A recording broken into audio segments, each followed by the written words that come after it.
भारत माता की, भारत माता की। उत्तर प्रदेश की गवर्नर श्रीमती आनंदीबेन पटेल जी, उत्तर प्रदेश के यशस्वी, तेजस्वी और कर्मठ मुख्यमंत्री श्रीमान योगी आदित्यनाथ जी, उप मुख्यमंत्री श्री दिनेश शर्मा जी, यूपी सरकार के मंत्रीगण, अन्य सांसदगण, विधायकगण और अलीगढ़ के मेरे प्यारे भाई और बहनों,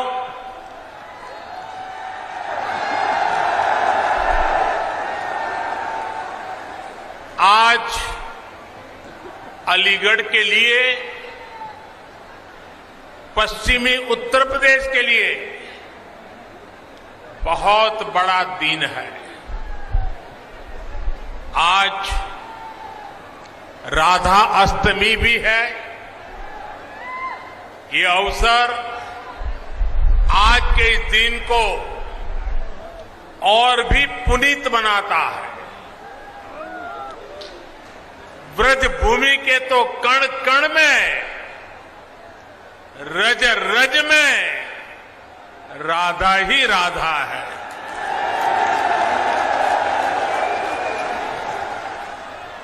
मैं आप सभी को और पूरे देश को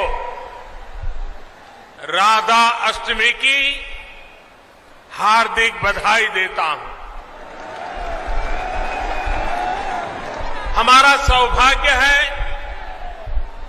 कि विकास के इतने बड़े कार्यों की शुरुआत आज इस पवित्र दिन से हो रही है। हमारे संस्कार है कि जब कोई शुभ कार्य होता है तो हमें अपने बड़े अवश्य याद आते हैं। मैं आज इस धरती के महान सपूत स्वर्गीय कल्याण सिंह जी की अनुपस्थिति बहुत ज्यादा महसूस कर रहा हूं। आज कल्याण सिंह जी हमारे साथ होते तो राजा महेंद्र प्रताप सिंह राज्य विश्वविद्यालय और डिफेंस सेक्टर में बन रही अलीगढ़ की नई पहचान को देखकर बहुत खुश हुए होते और उनकी आत्मा जहां भी होगी हमें आशीर्वाद देती होगी। साथियों, भारत का हजारों वर्ष का इतिहास ऐसे राष्ट्रभक्तों से भरा है जिन्होंने समय समय पर भारत को अपने तप और त्याग से दिशा दी है। हमारी आजादी के आंदोलन में ऐसे कितने ही महान व्यक्तित्वों ने अपना सब कुछ खपा दिया, लेकिन ये देश का दुर्भाग्य रहा कि आजादी के बाद ऐसे राष्ट्र नायक और राष्ट्र नायिकाओं की तपस्या, इस तपस्या से देश की अगली पीढ़ियों को परिचित ही नहीं कराया गया। उनकी गाथाओं को जानने से देश की कई पीढ़ियां वंचित रह गई। 20वीं सदी की उन गलतियों को आज 21वीं सदी का भारत उन गलतियों को सुधार रहा है। महाराजा सुहेलदेव जी हो, दीनबंधु चौधरी छोटूराम जी हो, या फिर अब राजा महेंद्र प्रताप सिंह जी, राष्ट्र निर्माण में इनके योगदान से नई पीढ़ी को परिचित कराने का ईमानदार प्रयास आज देश में हो रहा है। आज जब देश अपनी आजादी के 75 वर्ष का पर्व मना रहा है, आजादी का अमृत महोत्सव मना रहा है, तो इन कोशिशों को और गति दी गई है।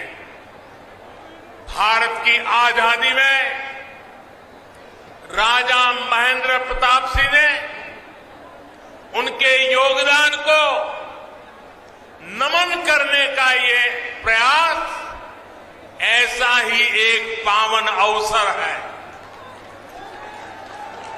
साथियों, आज देश के हर उस युवा को जो बड़े सपने देख रहा है, जो बड़े लक्ष्य पाना चाहता है, उसे राजा महेंद्र प्रताप सिंह जी के बारे में अवश्य जानना चाहिए, अवश्य पढ़ना चाहिए। राजा महेंद्र प्रताप सिंह जी के जीवन से हमें अदम्य इच्छा शक्ति, अपने सपनों को पूरा करने के लिए कुछ भी कर गुजरने वाली जीवटता आज भी हमें सीखने को मिलती है।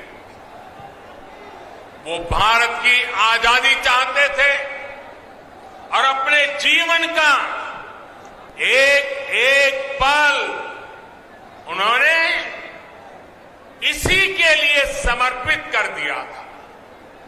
उन्होंने सिर्फ भारत में ही रहकर और भारत में ही लोगों को प्रेरित नहीं किया, बल्कि वो भारत की आजादी के लिए दुनिया के कोने कोने में गए।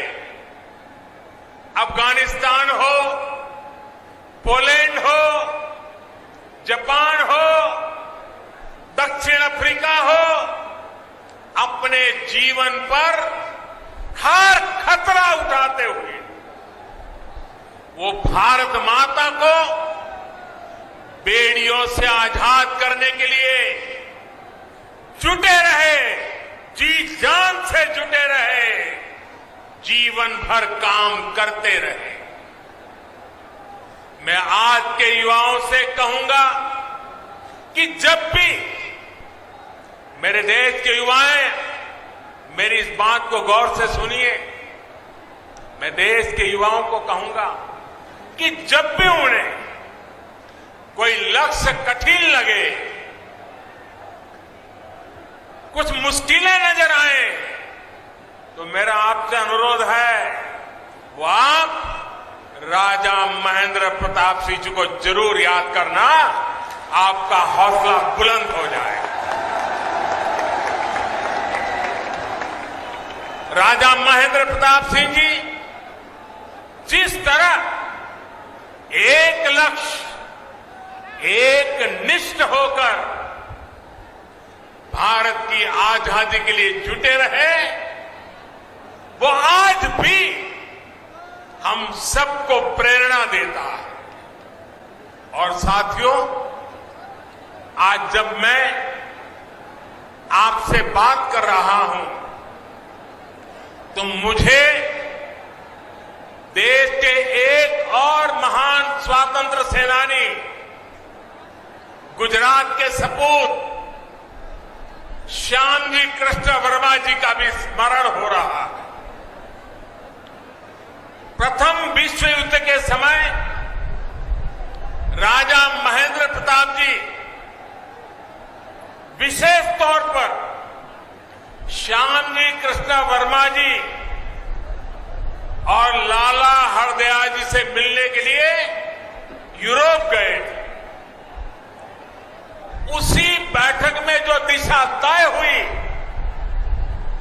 उसका परिणाम हमें अफगानिस्तान में भारत की पहली निर्वासित सरकार के तौर पर देखने को मिला।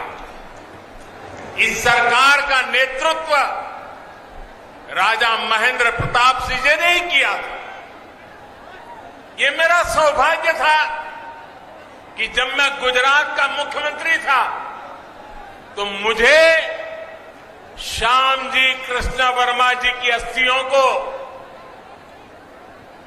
73 साल के बाद श्यामजी कृष्ण वर्मा जी की अस्थियों को भारत लाने में सफलता मिली थी।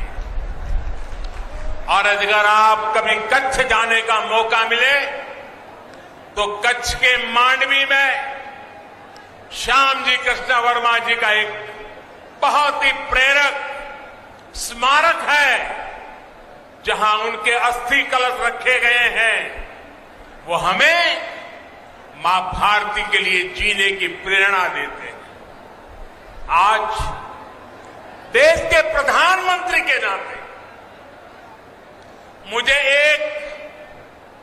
फिर से एक बार ये सौभाग्य मिला है कि मैं राजा महेंद्र प्रताप जी जैसे विजनरी और महान स्वतंत्रता सेनानी के नाम पर बन रही यूनिवर्सिटी का शिलान्यास कर रहा हूं। मेरे जीवन का एक बड़ा सौभाग्य है।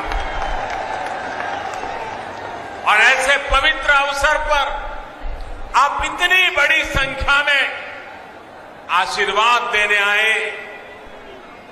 जनता जनार्दन के दर्शन करना ये भी शक्तिदायक होता है। साथियों, राजा महेंद्र प्रताप सिंह जी सिर्फ भारत की आजादी के लिए ही नहीं लड़े, उन्होंने भारत के भविष्य के निर्माण की नींव में भी सक्रिय योगदान दिया था। उन्होंने अपनी देश विदेश की यात्राओं से मिले अनुभवों का उपयोग भारत की शिक्षा व्यवस्था को आधुनिक बनाने के लिए किया। वृंदावन में आधुनिक टेक्निकल कॉलेज उन्होंने अपने संसाधनों से अपनी पैतृक संपत्ति को दान करके बनवाया। अलीगढ़ मुस्लिम यूनिवर्सिटी के लिए भी बड़ी जमीन राजा महेंद्र प्रताप सिंह जी ने ही दी थी। आज आजादी के इस अमृत काल में जब 21वीं सदी का भारत शिक्षा और कौशल के नए दौर की तरफ बढ़ चला है, तब मां भारती के ऐसे अमर सपूत के नाम पर विश्वविद्यालय का निर्माण उन्हें सच्ची कार्यांजलि है। इस विचार को साकार करने के लिए योगी जी और उनकी पूरी टीम को बहुत बहुत बधाई।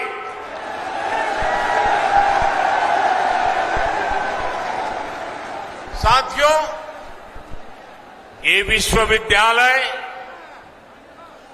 आधुनिक शिक्षा का एक बड़ा केंद्र तो बनेगा ही, साथ ही देश में डिफेंस से जुड़ी पढ़ाई डिफेंस मैन्युफैक्चरिंग से जुड़ी टेक्नोलॉजी और मैन पावर बनाने वाला सेंटर भी बनेगा। नई राष्ट्रीय शिक्षा नीति में जिस तरह शिक्षा, कौशल और स्थानीय भाषा में पढ़ाई इस पर बल दिया गया है, उससे इस विश्वविद्यालय में पढ़ने वाले छात्र छात्राओं को बहुत लाभ होगा। अपनी सैन्य ताकत को मजबूत करने के लिए आत्मनिर्भरता की तरफ बढ़ने भारत के प्रयासों को इस विश्वविद्यालय में होने वाली पढ़ाई नई गति देगी। आज देश ही नहीं, दुनिया भी देख रही है कि आधुनिक ग्रेनेड और राइफल से लेकर लड़ाकू विमान, आधुनिक ड्रोन, युद्धपोत, ये सब भारत में ही निर्मित करने का अभियान चल रहा है। भारत दुनिया के एक बड़े डिफेंस इंपोर्टर की छवि से बाहर निकलकर, वरना हमारी छवि यही है, हम डिफेंस के लिए जो भी चाहिए इंपोर्ट करते, बाहर से मंगवाते रहते। आजादी के 75 साल हो गए, हम मंगवाते रहते हैं। इस छवि से बाहर निकलकर दुनिया के एक अहम डिफेंस एक्सपोर्टर की नई पहचान बनाने के संकल्प के साथ आगे बढ़ रहे हैं। भारत की इस बदलती पहचान का एक बहुत बड़ा केंद्र ये हमारा उत्तर प्रदेश बनने वाला है और उत्तर प्रदेश के सांसद के नाते मुझे इस बात का विशेष गर्व है। साथियों, थोड़ी देर पहले डिफेंस कॉरिडोर के अलीगढ़ नोड की प्रगति का मैंने अवलोकन किया। अलीगढ़ में ही डिफेंस मैन्युफैक्चरिंग से जुड़ी 1.5 दर्जन से अधिक कंपनियां सैकड़ों करोड़ रुपए के निवेश से हजारों नए रोजगार यहां बनाने वाली है। अलीगढ़ नोड में छोटे हथियार, आयुध, drone, aerospace, metal components, entry drone system, defence packaging, ऐसे उत्पाद बन सके, इसके लिए नए उद्योग लगाए जा रहे हैं। ये बदलाव अलीगढ़ और आसपास के क्षेत्र को एक नई पहचान देगा। साथियों, अभी तक लोग अपने घर की या अपने दुकान की सुरक्षा के लिए अलीगढ़ के भरोसे रहते थे। पता है ना, क्योंकि अलीगढ़ का ताला अगर लगा होता था तो लोग निश्चिंत हो जाते थे।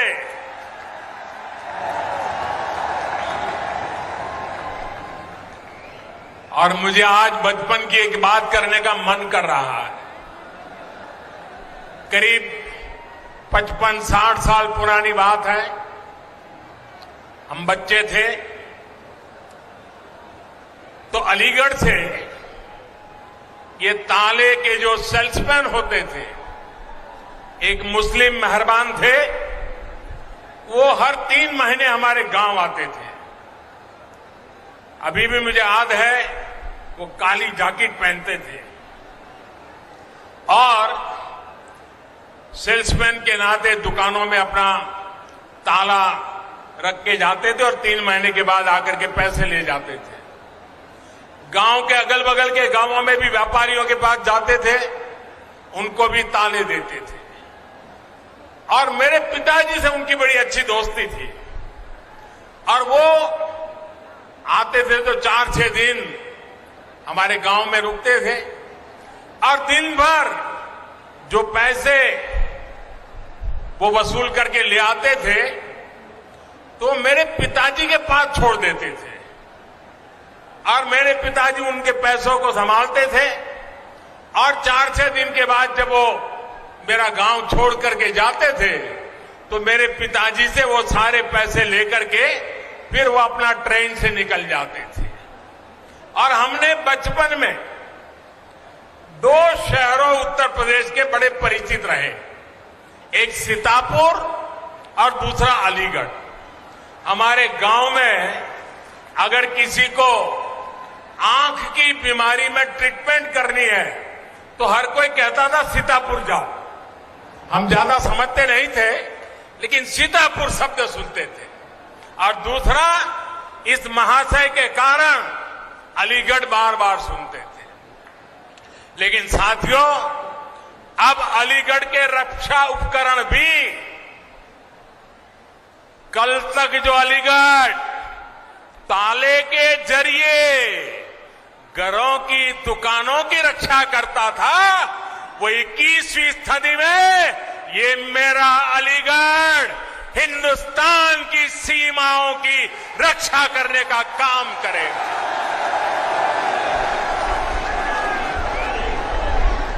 यहां ऐसे आयुध बनेंगे।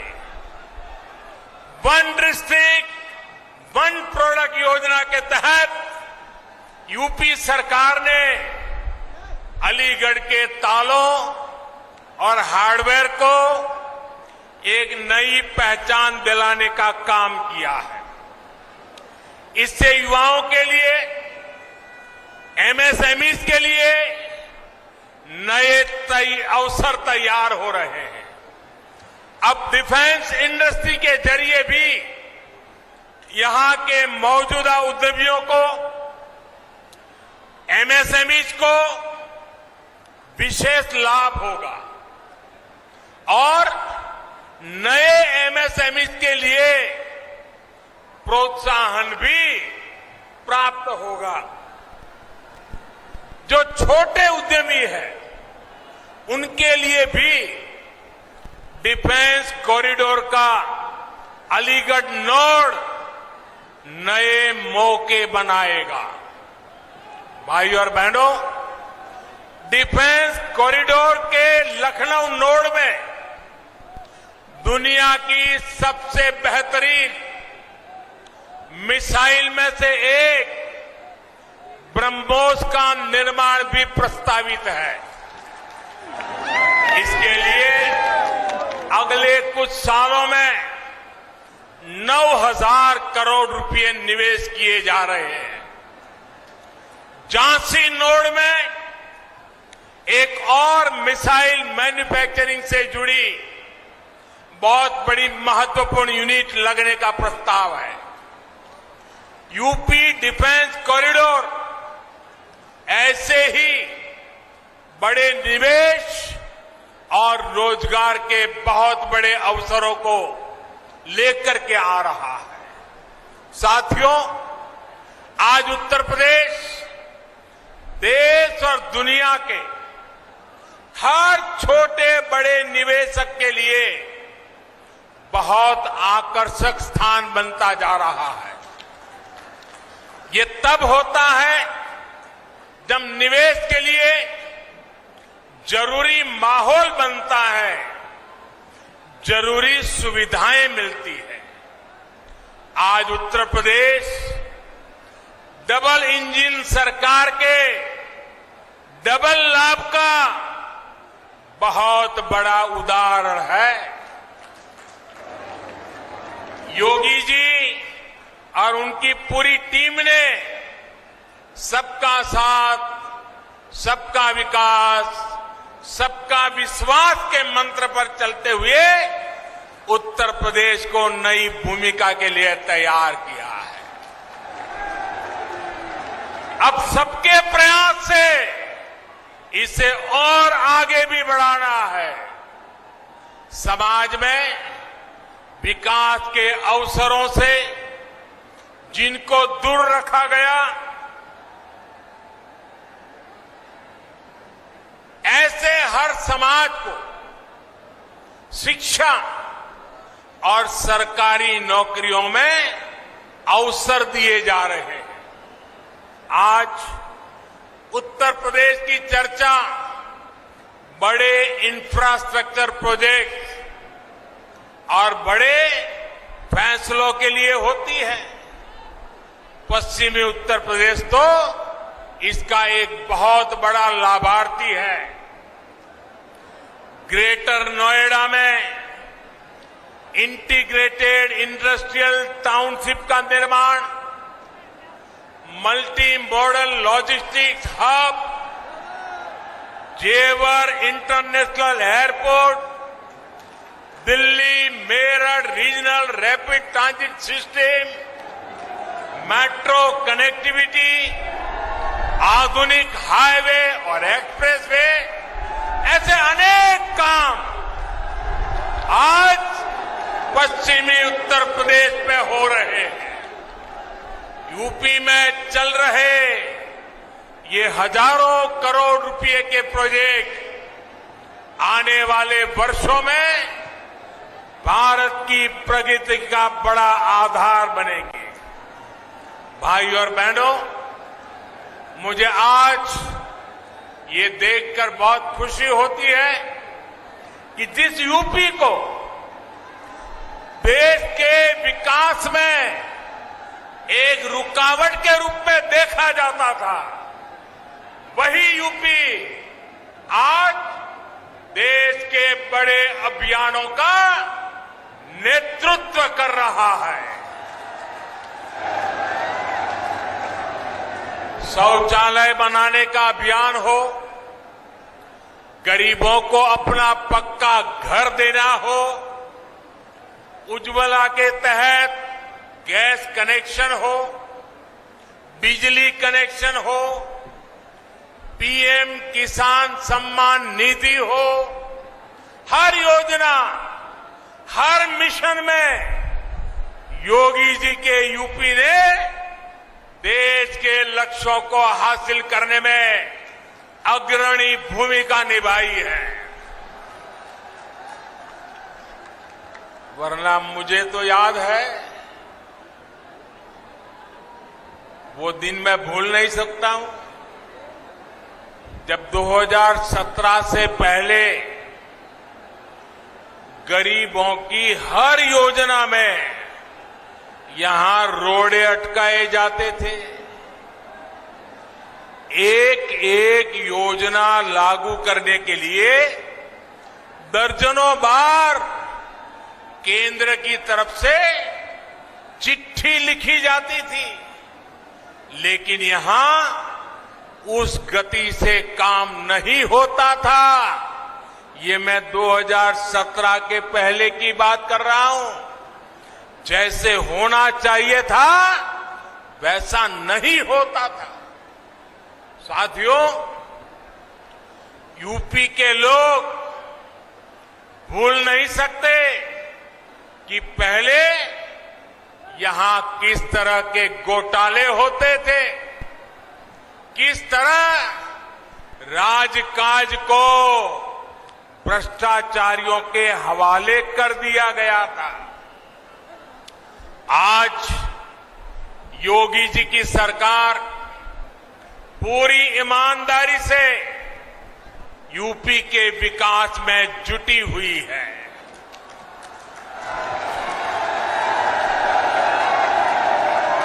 एक दौर था जब यहां शासन प्रशासन गुंडों और माफियाओं की मनमानी से चलता था, लेकिन अब वसूली करने वाले,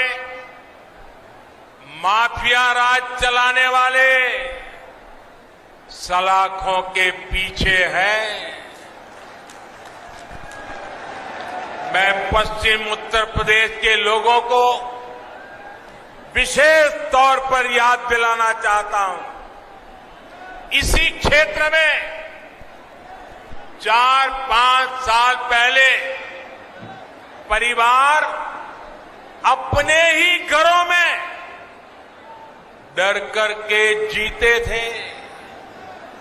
बहन बेटियों को घर से निकलने में, स्कूल कॉलेज जाने में डर लगता था।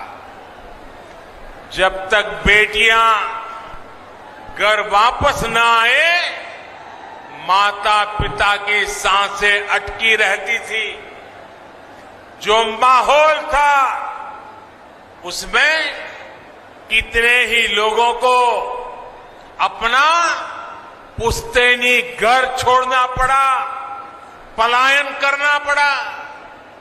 आज यूपी में कोई अपराधी ऐसा करने से पहले 100 बार सोचता है।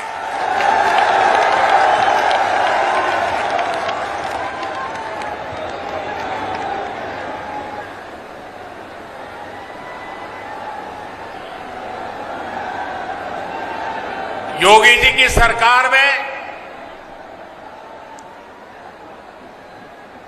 गरीब की सुनवाई भी है, गरीब का सम्मान भी है। योगी जी के नेतृत्व में यूपी की बदलती कार्यशैली का एक बहुत बड़ा प्रमाण है। सबको वैक्सीन, मुफ्त वैक्सीन अभियान। उत्तर प्रदेश अभी तक 8 करोड़ से अधिक टीके लगा चुका है। देश में एक दिन में सबसे ज्यादा टीकाकरण का रिकॉर्ड भी यूपी के ही नाम है। कोरोना के इस संकट काल में गरीब की चिंता सरकार की सर्वोच्च प्राथमिकता है। कोई गरीब भूखा ना रहे, इसके लिए महीनों से मुफ्त अनाज दिया जा रहा है। गरीबों को भूखमरी से बचाने के लिए जो काम दुनिया के बड़े बड़े देश नहीं कर पाए, वो आज भारत कर रहा है। ये हमारा उत्तर प्रदेश कर रहा है। साथियों, आजादी के इस अमृत काल में ग्रामीण अर्थव्यवस्था में भी तेजी से बदलाव हो रहे हैं। बदलाव के साथ कैसे तालमेल बिठाना पड़ता है, इसका रास्ता स्वयं चौधरी चरण सिंह जी ने दशकों पहले देश को दिखाया है। जो रास्ता चौधरी साहब ने दिखाया, उनसे देश के खेती मजदूरों और छोटे किसानों को कितना लाभ हुआ, ये हम सभी जानते हैं। आज की अनेक पीढ़ियां उन सुधारों के कारण एक गरिमामय जीवन जी पा रही है। देश के जिन छोटे किसानों की चिंता चौधरी साहब को थी, उनके साथ सरकार एक साथी की तरह खड़ी रहे, ये बहुत जरूरी है। इन छोटे किसानों के पास 2 हेक्टेयर से भी कम जमीन है और हमारे देश में छोटे किसानों की संख्या 80% से ज्यादा है। यानी देश के 10 किसानों के पास जो जमीन है उसमें 8 किसान ऐसे हैं जिनके पास छोटा सा जमीन का टुकड़ा है। 10 में से 8। इसलिए केंद्र सरकार का निरंतर प्रयास है कि छोटी जोत वालों को ताकत दी जाए। 1.5 गुना एमएसपी हो, किसान क्रेडिट कार्ड का विस्तार हो, बीमा योजना में सुधार हो, 3,000 रुपये की पेंशन की व्यवस्था हो, ऐसे अनेक फैसले छोटे छोटे किसानों को सशक्त कर रहे हैं। कोरोना के इस समय में देश भर के छोटे किसानों के खाते में सरकार ने 1 लाख करोड़ रुपए से अधिक सीधे ट्रांसफर किए हैं। इसमें 25,000 करोड़ रुपए से ज्यादा सिर्फ यूपी के इन किसानों को मिले हैं। मुझे इस बात की खुशी है कि यूपी में बीते 4 सालों में एमएसपी पर खरीद के नए रिकॉर्ड बने हैं। गन्ने के भुगतान को लेकर के भी जो परेशानियां आती थी उन्हें लगातार कम किया जा रहा है। बीते 4 साल में यूपी के गन्ना किसानों को 1,40,000 करोड़ रुपए से अधिक का भुगतान किया गया। आने वाले साल तो यूपी के गन्ना किसानों के लिए नई संभावनाओं के दरवाजे खोलने वाला है। गन्ने से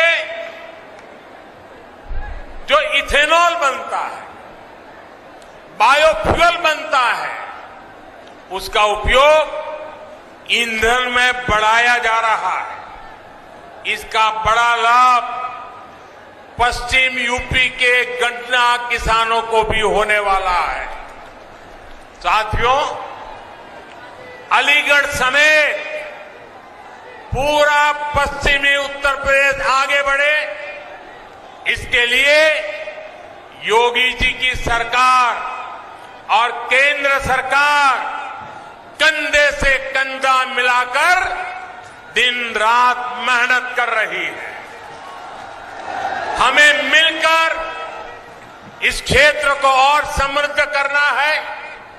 यहां के बेटा बेटियों के सामर्थ्य को और बढ़ाना है और विकास विरोधी हर ताकत से उत्तर प्रदेश को बचाना है।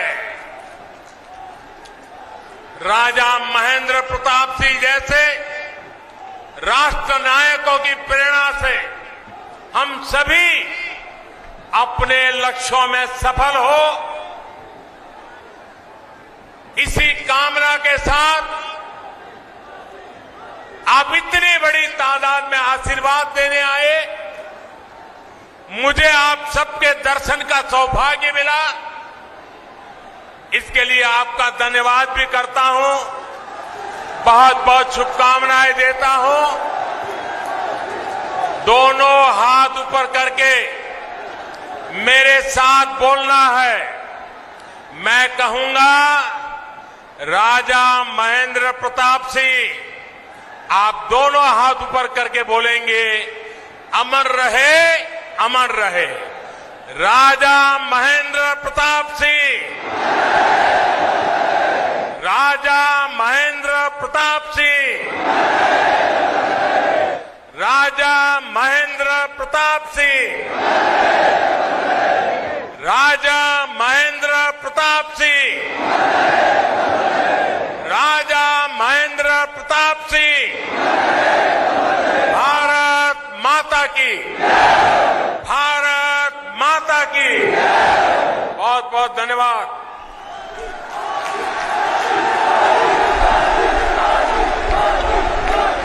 बहुत बहुत धन्यवाद।